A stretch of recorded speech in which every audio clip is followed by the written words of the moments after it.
for toys, Times of India, world's second. 1988 was when I joined the Times of India.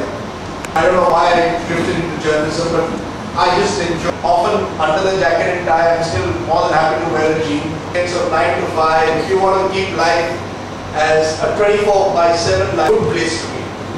It's a terrific profession. Bromide, where you cut with you would cut over a scissor and you had on metal, linotype metal. The pages would be made of linotype metal, and there was an editor. I mean, today the editors do everything but edit a newspaper or a television channel. But there were editors. We had serious edit meetings. We would discuss the world. We would even write edits on Africa.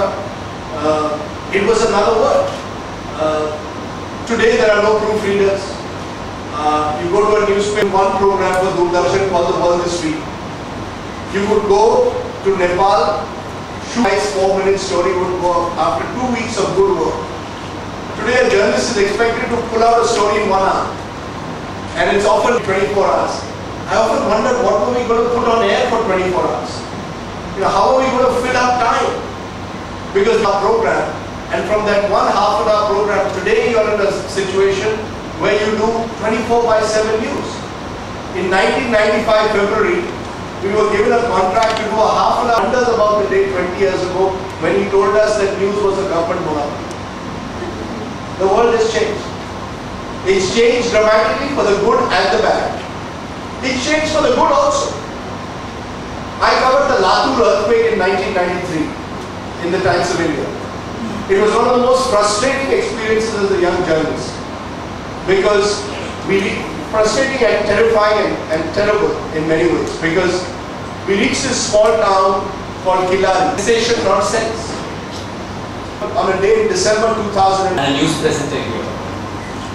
He's a man who's able to write lead editorials. Ladies and gentlemen, the floor is open for interaction now.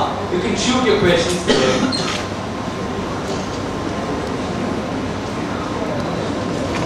To one of my batchmates itself, and it was really sad to see the way media was putting it out there, not only local newspapers and channels but national TV.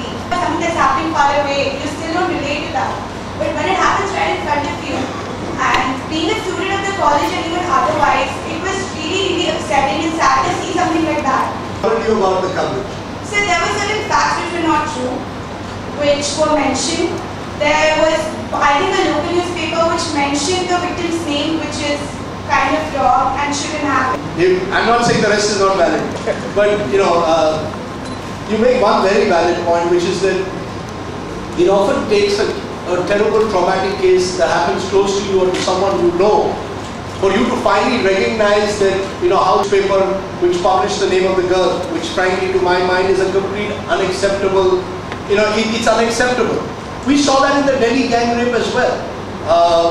Look, for many days, the journalists did observe a certain sense of, recognition of the privacy of a family, of the recognition of not just the family, but, society at large, that you don't reveal the name.